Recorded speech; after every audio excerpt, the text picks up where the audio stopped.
NVIDIA just announces the most powerful GPU ever been built today. It has a crazy size of memory. It's 80GB. So today we're going to talk about it.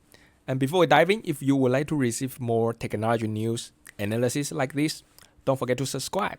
And back to NVIDIA. It just announces A100 80GB GPU. I think it's a name. It's a little bit weird name. A100 80GB GPU. Definitely the most powerful GPU. And this GPU is not for gaming.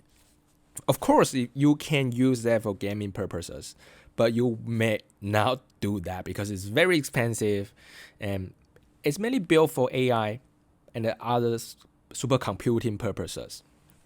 And there's just a look at the spec of it.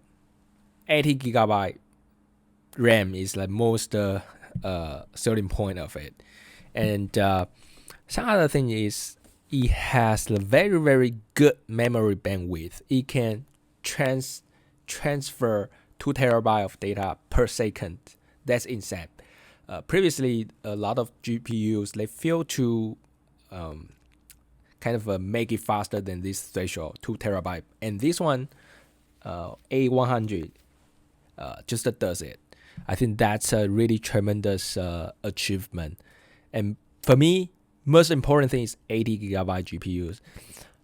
In the deep learning world, a lot of people actually want trying to train the super big models, but the current GPU really have the memory constraint.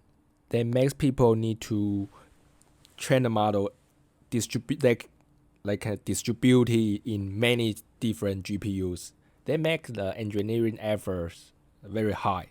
You need to write a lot of code to customize for your nodes in the distributed GPU system. But in this single GPU, they has 80GB that you can just write a dumb code, just like how you run in your local computer. Then you can be run on the this kind of super GPU without thinking too much, without really writing extra code. So that's the beauty of it. And 80GB, and it basically double the memory of its predecessors, which was 40GB RAM, and this is 80GB RAM. It's insane. Okay, and this GPU you cannot just buy it alone. If you want to buy it, you need to buy NVIDIA HGX A100 and the NVIDIA HGX Station 100 systems. So they are supercomputer AI systems. You buy, it's basically the server. It comes with many things: CPUs, GPUs, RAM already pre-built. Definitely you can customize a little bit the spec that you want, but it's just like you buying the MacBooks that's already pre-built most of part of it. Then you only can select maybe expand the range. I'm not really sure about it, but because I didn't really buy that. I did some research before the previous generation DGX. I believe you can customize it a little bit. And most important thing is it's super expensive.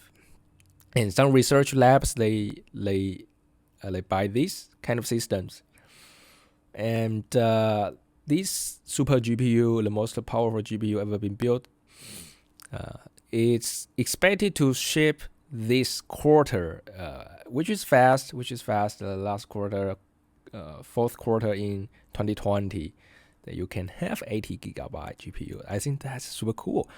Personally, I train a lot of deep learning models, natural language processing models, but a lot of them are constrained by the RAM size. In a lot transformer model, most studies show that you should train a GPU with larger batch size. The better means when you train in your model, the more data you can see in one batch, the better. But because of the constraint of the GPU RAM size, you just cannot fit all the data at once. And now with this A100, you can have 80GB GPU. Imagine how much data you can fit at one shot. That will make your model performance have much better. I think new model will just have much better generalization capabilities. That's just most of the research papers, most of the studies say. And will definitely be handy to train larger language model like GPT-3. Maybe you will not train the model that big, but you maybe can train the model with the size between GPT-2 and GPT-3. And this A100 probably can help you to do that. And not really sure. I mean, you cannot train the GPT-3 size. That's too big. Even this model cannot train that. But GPT 2.3, 2.5, maybe you can train that. Yeah, this is my analogy, like the size, in terms of size of the model. Maybe you can train like 10 billion parameters models, like T5. Okay, anyway, that's just the big news today. I just want to share with you. And if you have any thoughts in the comment, leave in the comment section below. I will reply every of them. And other than that, don't forget to subscribe if you want more technology news analysis like this. And other than that, I will see you next time.